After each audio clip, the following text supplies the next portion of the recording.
Olá, eu sou Iomar Cunha e você está no canal do FindesLab no YouTube. O FindesLab é o hub de inovação da indústria capixaba. Sua grande missão é conectar pessoas, propósitos e projetos em prol da inovação.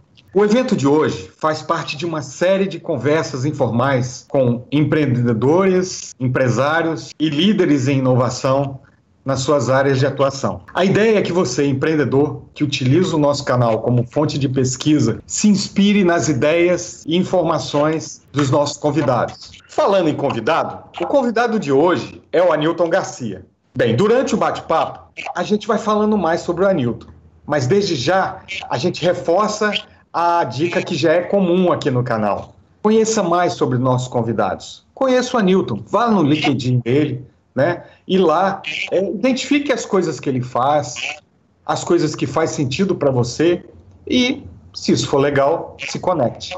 Anilton, muito bem-vindo, né? Sempre um prazer falar com você, nosso eterno mestre, para suas saudações iniciais. Iomar, bom dia. Primeira fala é de agradecimento e parabéns. Parabéns ao FindesLab por essa iniciativa. Eu acho que isso vai agregar um enorme valor ao nosso ecossistema de inovação do Espírito Santo e vai ajudar muito aos jovens empreendedores, aos jovens que pretendem entrar pelo mundo do empreendedorismo. E agradeço as suas palavras, mas não é tanto como você falou, não, viu? É que eu dou aula na UFES apenas desde 1978, mas só para os cursos de engenharia, tá certo? Então não é toda a UFES. Então eu fui entrão, porque eu sou de economia e fiz curso com você. Né? Você fez pós-graduação, cara. Tá certo, tá certo. Fez pós-graduação, mas na pós-graduação, lato sensu, sim, tem muita gente que não é da engenharia e foi meu aluno, mas, de todo modo, obrigado aí, porque durante 4 anos eu fui lá no passado, né, o diretor-presidente da antiga Fundação Ceciliana Abel de Almeida, e depois eu fui por 4 anos o diretor-presidente da FAPES, que é a nossa Fundação de Amparo à Pesquisa e Inovação do Espírito Santo. Então tem muita gente que não foi meu aluno que também me conhece, mas de todo modo, meu agradecimento e mais uma vez parabéns pela iniciativa do FindesLab, tá certo? E você e Nayara como representantes, né, dessa iniciativa, estão muito de parabéns e contem sempre comigo aqui. Legal, Anilton. Olha só, já que a gente está falando, né, dos alunos, de empreendedorismo, então, desde 2000, mais ou menos, no começo de 2000, a gente tem ações comuns, né, parceiras. No tempo ainda que eu era do IEL, né, e você comandava alguns cursos até de empreendedorismo, né, lá na UFES e outras ações. Então, Anilton, você consegue fazer um link, né, com o perfil daquele profissional daquele tempo, né, que a gente sempre teve empreendedor, evidentemente, e o profissional de hoje, né, que é um empreendedor muito mais pressionado, né, com um mundo muito mais em mudanças, mudou muito o perfil do empreendedor na sua concepção?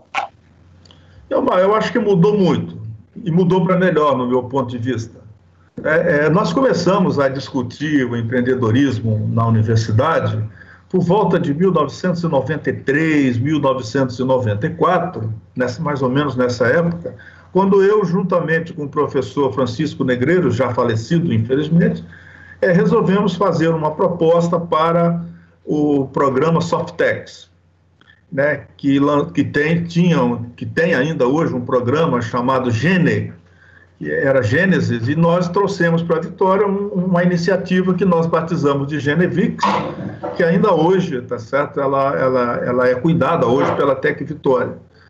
Então, nós, naquele momento, quando a gente falava em empreendedorismo, era um negócio meio maluco. Então, nós criamos na UFES uma disciplina inicialmente, como era uma iniciativa voltada para software, informação e serviços, mais na área da informática, nós criamos uma disciplina lá de empreendedorismo e informática. E era um negócio assim, 60% da turma ia lá para ver o que era. Que bicho é esse, tá certo? Uns 20%, 30% ia lá dizendo o seguinte: eu li alguma coisa, e será que é assim mesmo? E 10% mais ou menos da turma ia lá e dizia assim: opa, tem aí uma oportunidade para eu levar adiante, né, as ideias que eu tenho na minha cabeça. Então nós criamos essa disciplina, e ela foi um grande sucesso, porque dessa disciplina nasceram diversos empreendimentos, tá certo? Grandes empreendimentos que hoje em destaque aqui no estado do Espírito Santo. Eu não vou citar nomes primeiro, para não parecer que eu estou fazendo marketing, segundo, porque eu posso citar nome de uns e esquecer de outros. Isso gera um problema maior ainda. Mas quem é do mundo do empreendedorismo sabe do que eu estou falando, né? E qual é a grande diferença, no meu entendimento? É que lá na década de 90, na década do ano 2000, a cultura do nosso jovem, principalmente o jovem universitário, era a cultura do emprego, tá certo? A pessoa estava ali pensando num concurso, num grande concurso, numa oportunidade de fazer um concurso numa instituição bacana, tipo Banco do Brasil, Petrobras, Banco Central, tá certo? E com isso ganhar uma estabilidade no emprego, tá certo? Quer dizer, essa era a cultura do nosso jovem lá na década de 90, na década de 2000. A cultura do jovem hoje, com o boom da internet, tá certo? É uma cultura diferente. O nosso jovem hoje, ele é muito mais ousado, mas muito mais. O que não era lá atrás, né? Basta ver a iniciativa da FAPES, do programa Centelha. A Nayara é uma você e a Nayara, e o Findesleb é um dos baluartes aí do apoio ao Centelha. Nós tivemos mais de 3.000 ideias no projeto Centelha. E nós estamos indo para a fase final com 212 ideias submetidas. Você olha que isso é um negócio espetacular. Isso era inadmissível lá nos anos 90, 2000. Se a gente falasse disso lá nos anos 90, 2000, nós éramos taxados de malucos. Quer dizer, nós éramos taxados de maluco por outras coisas, mas a gente era mais ainda. Então, eu acho que hoje está mais fácil identificar o perfil empreendedor com talento. Porque o talento, as instituições de ensino, as instituições acadêmicas, vamos dizer assim, o talento a gente ainda continua, nós formamos cada vez melhor os nossos talentos. A minha crítica que eu tenho às instituições acadêmicas, inclusive a instituição do qual eu sou filho, que é a UFES, tá certo? É que nós formamos talentos de altíssima qualidade, mas não voltados para o mercado. Quer dizer, a gente forma o talento muito no foco técnico-científico. Tá certo? Então, sobre isso eu queria comentar. Porque o que acontece? A gente sabe que tem pesquisas, tem passagens. Você é um cidadão do mundo, né? Então você tem pesquisas e passagens e amigos da Europa, no mundo todo. Mas tem muita pesquisa também, parcerias aqui no Brasil, em outras regiões. Eu sei que você se associa, né? Porque você também é muito empreendedor. Você identifica um outro ecossistema com talentos ou com ambiente que você pode dizer, esse ambiente aqui, vocês prestem atenção, que além deles estarem se destacando e tal, eles vão arrebentar. Algum local, né? Alguma região ou algum tipo de atividade que esteja acontecendo fora das nossas fronteiras, que você pode apontar assim, até por empreendedor, né, para conhecimento geral, você pode identificar, já que você conhece o Brasil todo e atua no Brasil, né? Olha só, tem alguns ambientes que merecem a atenção dos jovens empreendedores. Mas eu queria, antes de falar desses ambientes, dizer o seguinte: um ecossistema devidamente estruturado, com a quádrupla hélice, eu não chamo nem de tríplice, porque no nosso movimento aqui nós temos o Estado, nós temos a academia, nós temos as empresas e temos a sociedade civil organizada, tá certo? Então nós estamos efetivamente trabalhando na quádrupla hélice. Com essa estruturação que nós temos aqui, com essa organização, com essa dinâmica que nós temos aqui e com o papel indutor do Estado, talvez somente Santa Catarina. Então, assim, eu diria que... Agora, existem um conjunto de ambientes, tá certo? Que eles chamam de ecossistema, tá? Mas, na minha opinião, não é um ecossistema. Inclusive, eu brinco com eles, que são todos meus amigos, tá certo? Então, por exemplo, nós podemos citar o sul de Minas, lá no Vale da Eletrônica, né? Mas o Vale da Eletrônica, ele gira em torno de duas grandes escolas, que é a ET, que é a Escola Técnica de Eletrônica, e o Inatel, tá certo? E focado numa única direção, que são sistemas de comunicação. Tá certo? É importantíssimo, é eletrônica e telecomunicações, é muito importante para o Brasil. Mas, na minha opinião, as instituições, os elementos do ecossistema, eles não têm uma estrutura orgânica igual nós temos aqui, eles não sentam para discutir. Então, é meio que iniciativa de uma instituição ou de outra. O SEBRAE tem uma participação, no caso do sul de Minas, o hub do processo é o SEBRAE. E esse, na minha opinião, é um dos grandes fatores de sucesso. Tá? Tem um outro local que eu acho que vale a pena se olhar, que é o estado do Ceará, né? No sul de Minas, eu trabalhei 4 anos lá nesse processo. Eu, durante 4 anos, trabalhei contratado pelo Inatel, tá certo, para ajudar nessa estruturação, nesse ecossistema. Eu passei 4 anos toda semana fazendo um tour Vitória-Santa Rita-Vitória. Né? Um outro local em que tem também um ambiente muito propício e que merece também ser olhado por todos nós é o estado do Ceará. O estado do Ceará, eu venho trabalhando junto com o estado do Ceará há mais de 10 anos, tá certo? E lá eles caminharam um pouco na nossa direção. Eles estão muito próximos do que nós estamos fazendo aqui. O que falta lá é ter um estado mais indutor, tá certo? Quer dizer, ou seja, o estado lá ele faz indução através da Fundação de Amparo à Pesquisa. Mas aí é a indução tradicional, daquela que publica os editais, mas na hora das avaliações, os editais são muito mais avaliados pelo lado técnico-científico do que pelo lado da inovação. Não existe no Ceará, por exemplo, um Funcitec MCI igual nós temos aqui. Então... Pernambuco é historicamente tradicional da área da informática. Isso Sim. já vem lá desde a década de 90 e muito centrado na pessoa do Paulo Cunha, tá certo? Que é um gênio, é uma figura espetacular, e do Carlinhos Guimarães, tá certo? Então é centrado em 2 pessoas, né?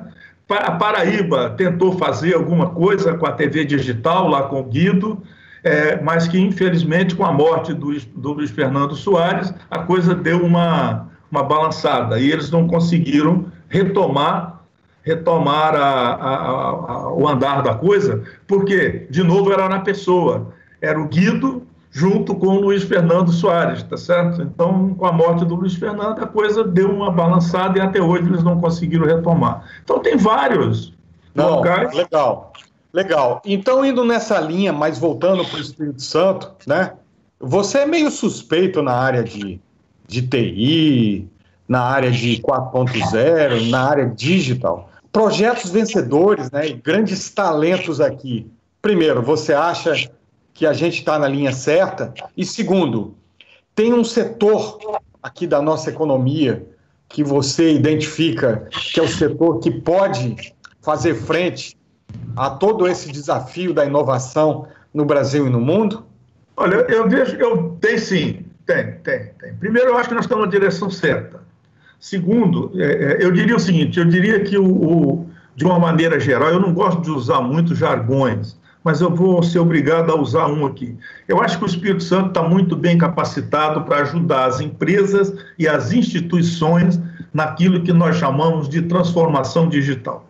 Então, quando a gente fala em transformação digital das instituições, o Espírito Santo está muito bem preparado, forma talentos de altíssima qualidade.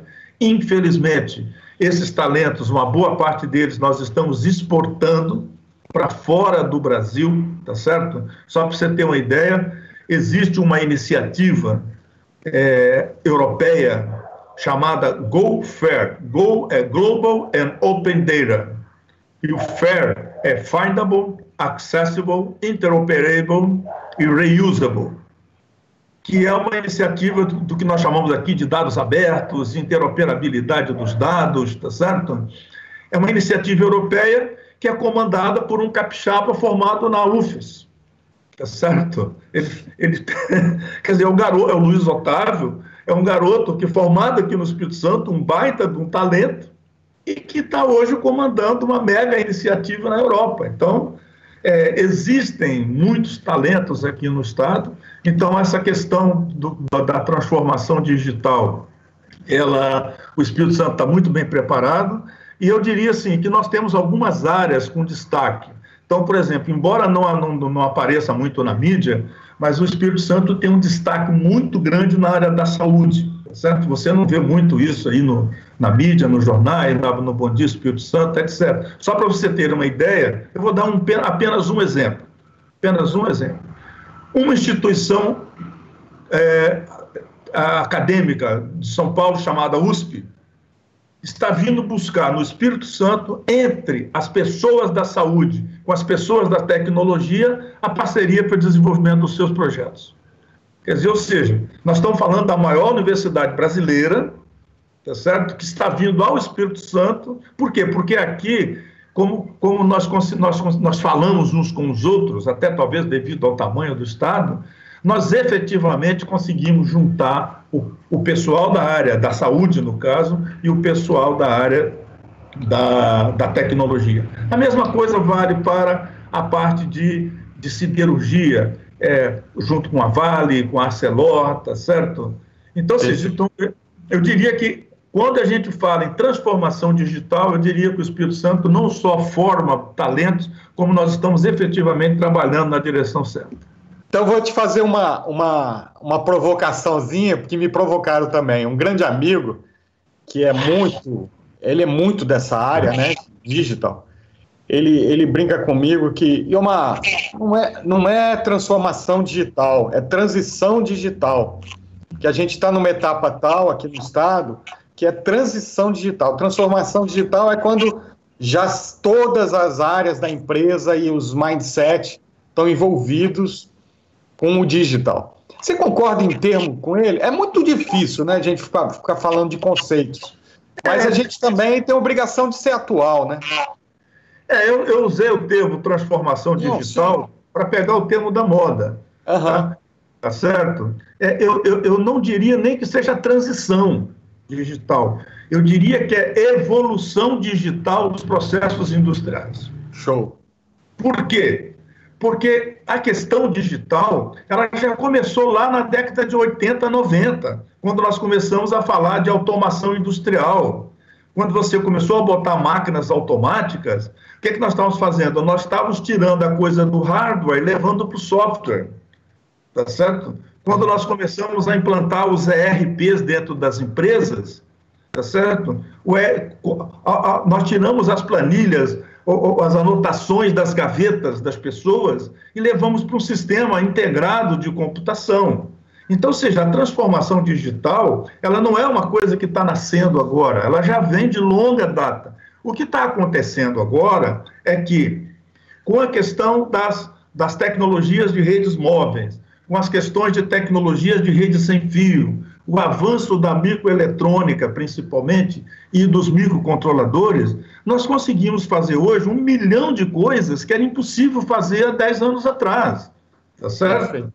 Então, ou seja, quando eu estou falando para os meus alunos, eu digo, nós estamos fazendo uma evolução digital nos processos industriais, porque ele já existe há mais de 30 anos, tá certo? Perfeito. A transição, para mim, é quando você sai, por exemplo, se eu estou saindo do analógico para o digital. Isso é uma transição. Agora, se eu já tenho um ERP funcionando dentro das empresas e vou colocar sensores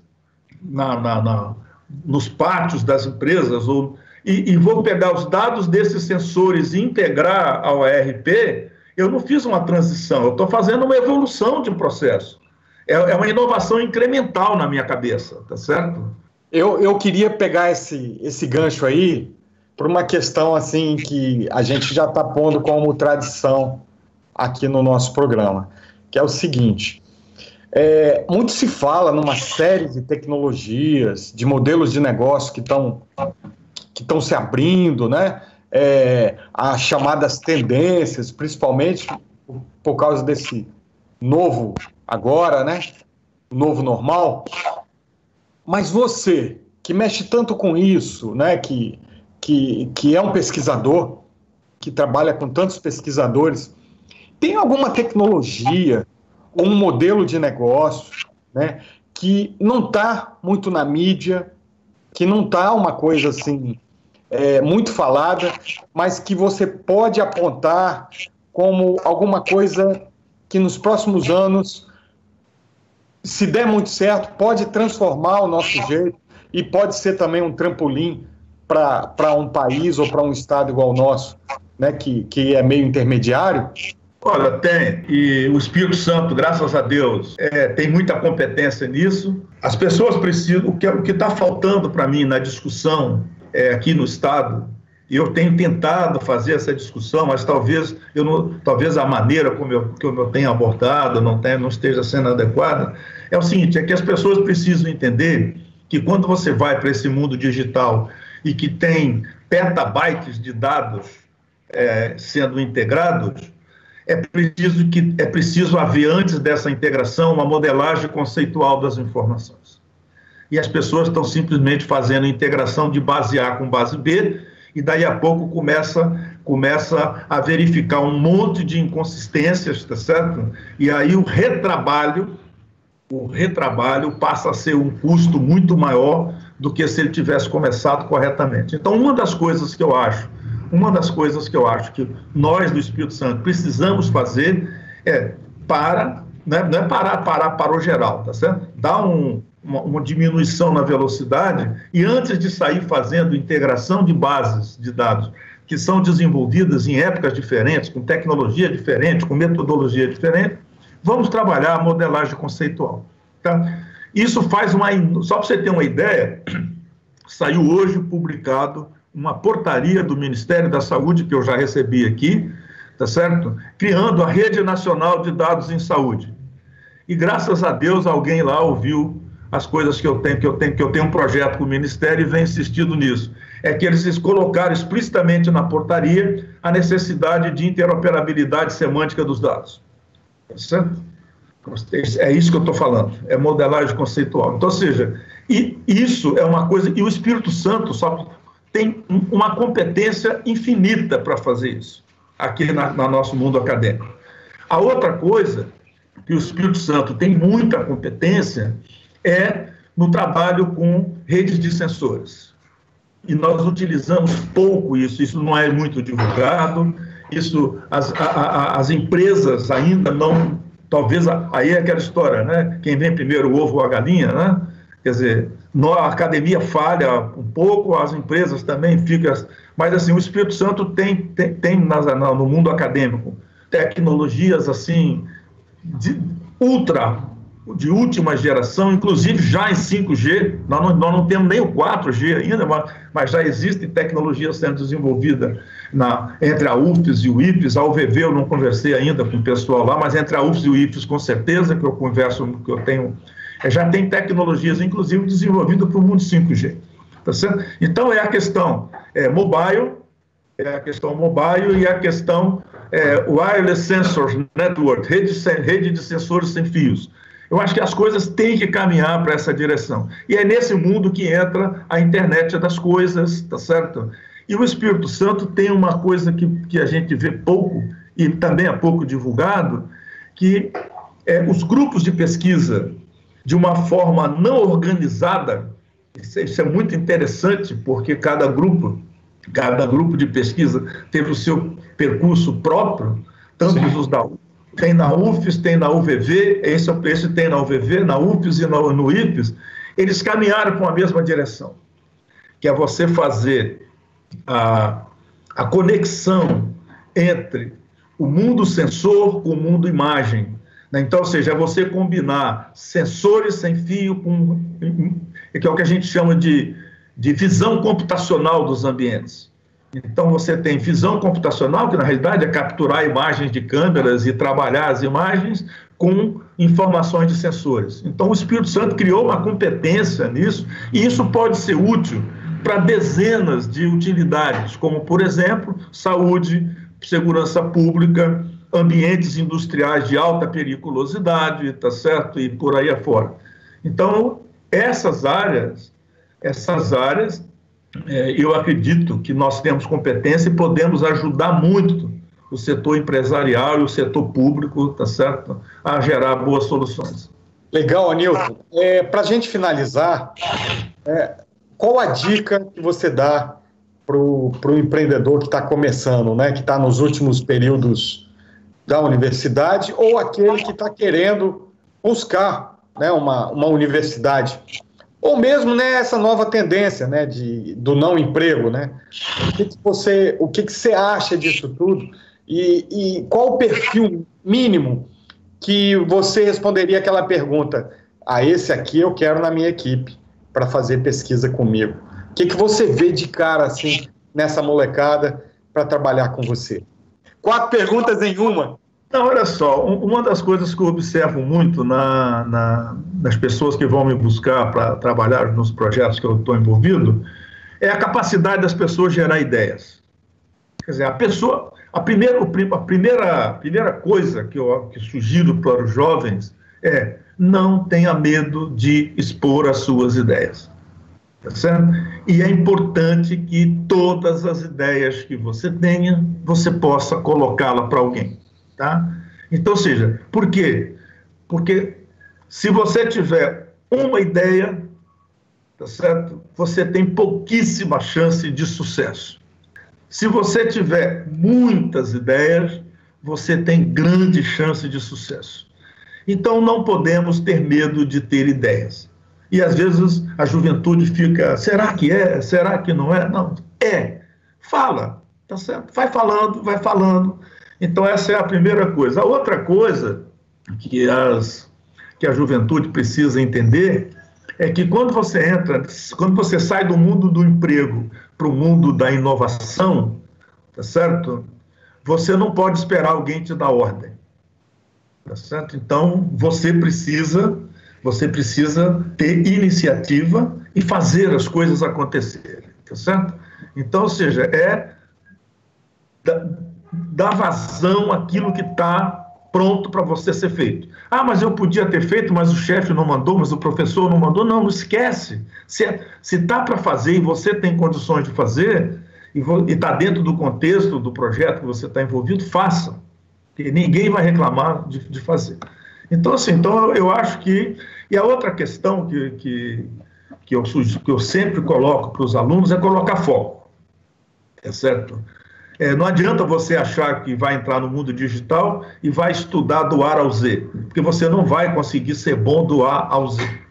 Coloca um foco naquilo que você quer fazer, tá certo? E dentro desse foco que você estabeleceu, você vai em frente. Por quê? Porque nesse mundo digital tem uma característica que eu acho muito bacana, tá certo? E é das coisas que mais me instiga, tá certo? Que é o seguinte: eu não posso pensar... Antigamente, o que a gente fazia? Eu desenvolvia uma tecnologia e ia atrás de quem é que pode usar aquela tecnologia. Hoje é o contrário. Hoje eu tenho de ir atrás de quem tem a demanda, quem tem o problema, tá certo? Então, ou seja, por exemplo, no meu caso, eu estou trabalhando com tecnologia de informação e comunicação para a saúde já tem 15 anos. Então, onde é que eu fui? Eu fui lá na fonte dos problemas, que é a área da saúde, tá certo? Então, aí eu vou... E hoje tem muita coisa que eu desenvolvi, que nós desenvolvemos para a área da saúde, que eu já estou usando aqui no Estado de Segurança Pública. Tá certo? Aí sim, aí eu posso olhar, na segurança pública eu tenho um problema que é similar ao problema que eu tive na saúde. Então, parte dessas tecnologias eu posso utilizar lá, mas não o contrário, tá certo? Então, as pessoas precisam, primeiro, partir do problema. E aí eu vou fazer um desenvolvimento tecnológico, não para atender o ego pessoal ou para atender a vaidade pessoal, mas para resolver um problema do mundo real. Ok. As tecnologias que foram usadas ali, onde é que eu posso usá-las? Onde é que eu posso reaproveitá-las, reutilizá-las? Tá certo? Ok? Essa é outra questão que eu acho muito importante. Porque aquela história do cara, eu quero estudar isso, eu quero estudar aquilo. Bom, não vai estudar nada. Tá certo? Eu digo assim, eu quero resolver um problema. Tá certo? Sensacional, Anilton. Gostei muito. Para mim, mais uma aula, tá? É sempre um prazer falar com você. Eu mais uma vez agradeço e deixo para suas palavras finais aí do nosso programa.